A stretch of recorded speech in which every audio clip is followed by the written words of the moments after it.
Hello, Lynn. Hi, Thank Dr. T. you for Good to see you. this conversation. I am genuinely so excited, and I love your work. Such a privilege to talk to you about the International Maternal and Newborn Health Conference in Cape Town in 2023. I just want you to tell us about, I know you, but let the people know who you are, what you do, where you come from, and then we'll get right into the conversation. Okay. Well, I'm Lynn Freedman. I'm currently the director of a program called AMDD, Averting Maternal Death and Disability, which is based at Columbia University in New York in the Mailman School of Public Health, where I'm a professor, and I teach health and human rights in my teaching position. And then we try to bring a human rights perspective into all the work that we do in maternal newborn health and gender and elsewhere. And that excites me so much. And I think that's why, I really appreciate your work. Having been a medical student, a young doctor, and I think somewhat now of elder youth, I've always felt this discomfort about the lack of a human rights education, language, or even an approach in clinical medicine, even in those formative years of training. And so I want to know from you why the focus on human rights and health. For us, it's obvious, but I think often people think there's a difficulty or combative thing about human rights or health or service, or, and I don't think there's ever a competition. I mean, everything has to be human rights based because of the issues of dignity, non-discrimination, and you've worked on women's disability, and I think that's really important as well. So why focus on human rights? And then maybe a little bit of why did you add disability to that, reference to maternal mortality and disease? So there are multiple approaches to human rights. One is to really rely on the human rights documents and emphasize the right to whatever the issue is, the right to health, the right to food, etc., and cite the convention and the article, etc. But the heart of the matter is really how to build the meaning of that right into the everyday lives of people. So people experience the health system in a way that really is about their dignity, their access to things that make sometimes life and death or a good life possible. And we need to understand those issues as human rights issues. So the ability to work on literally the nitty-gritty of making a system work in a way that's respectful and make space for people to meet their own aspirations is part of what human rights work is. And it's so fascinating that you use words like aspiration, a good life. And those are really key principles of human rights. And often when people say them, they don't recognize that actually that's what they're doing and that's what they're saying. And that's why I always make the case that many of us should be looking at ourselves as human rights defenders first, right? And then specialists in whatever field. Especially because, even in my own tenure as the UN Special Rapporteur, I've focused a lot on this idea of restoration of dignity. And you can't restore people's dignity if they don't tell you what dignity looks like for them. So this idea of self-determination and being able to say, what is this quality of life that you seek? And then having participation in terms of those decision making.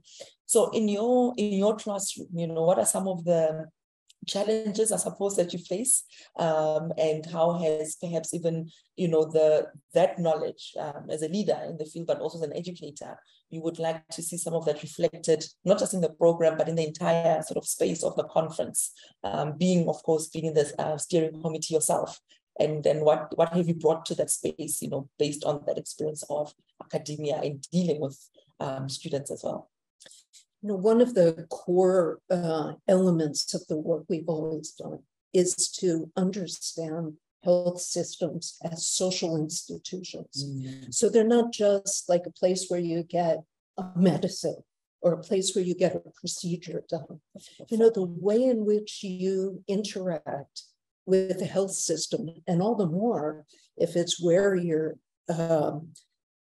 having a life-changing event like a childbirth or even a small and sick newborn, you know, really becomes the way in which you're interacting with your whole society, and the way you're treated in that institution is really in some sense, a symbol of how this society treats, maybe it's women altogether, maybe intersectionally thinking it's women from your ethnic community or your socioeconomic status. And so beginning to understand this moment, childbirth, and your engagement with this system over time in that way is really different from, you know, the way in which maybe we sometimes teach about interventions as this drug and that procedure and just get it out there and covered. So that really changes the way we think about what values we want to bring to this work. So I think bringing, you know, the idea of a people-centered health system, what does that mean? And how do we take into account the full complexity of the people who are both engaging in the system and working in the system? That is, the way you've explained this, I've never heard it explained this way before. It's mind-blowing that we need to think of health facilities as part of the social structure.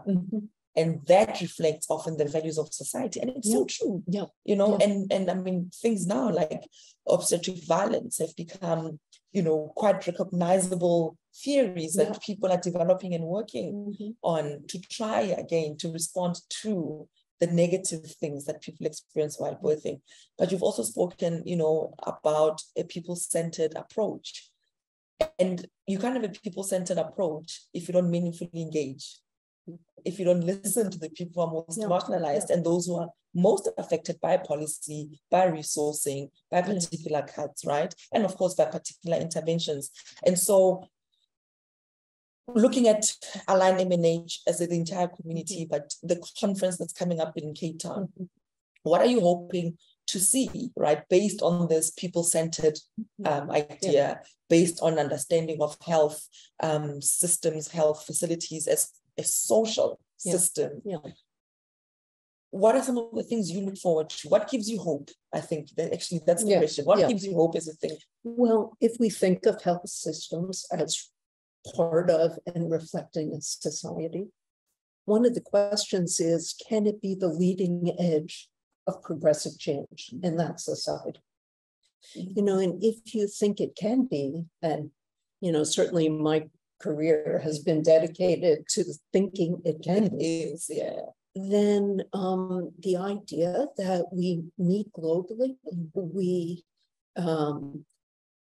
share our understanding of these issues, we generate some momentum for saying this area of life, basically pregnancy, childbirth, early childhood development, is so key to so many things in people's lives. But it's also a place where all of these social issues kind of come together intensely. And if we can address them here, then, you know, that's a chance to then take that further in other places. So I really look forward to, you know, learning more about what's happening in different places, what people have done, seeing people take lessons from different places. I see that my colleagues from the US in the Black Mamas Matter movement, Black Mamas Matter Alliance, have a panel going, and they have been you know, breaking new ground in conceptually understanding structural racism reproductive justice as a structural issue and bringing it to the childbirth experience. To see those kinds of issues and other people from other places hearing their analysis, for example, and seeing, well, does that make sense when I look at my own setting, even if it's, you know, different structural challenges, but this way of thinking, a reproductive justice framework. And so similarly, some things like that, I know their work because we work together and we're from the same country. And I'm moderating that panel. So great. So I'm very excited as well. So, you know, we're from the same country and I follow their work and I read what they do. And, you know, I've learned so much from them. But similarly, there will be things from other countries that are equally insightful about the dynamics of their systems that we may not have thought of. And then when we bring it to the ones we live and work in, it gives us, you know, new insights. Absolutely. And there's something about the solidarity across countries that just, this is hard work. And I think that for people who do the work, either as health providers or as, you know, advocates somewhere else, just the solidarity with other people who do the same work and, you know, struggle with the same challenges. There's kind of new energy that can go with being together. And I hope the conference will, you know, kind of build that energy. And we will take this energy and bottle it up and release it in Cape Town in 2023. And really, thank you so much for, you know, this minutes that you've spent with me. I'm very excited to see, of course, you know, the culmination of all of the work for the conference, but also, like you are saying, the solidarity. And I think often we feel so alone and isolated in our different problems, geographically, socioeconomically, and really what you said about how we need to think about the health system and how if we get things right there, with all of the different complexities, the potential to get things right elsewhere is that much better. So thank you so much for this moment. Thank you too. And thank you for the work you do.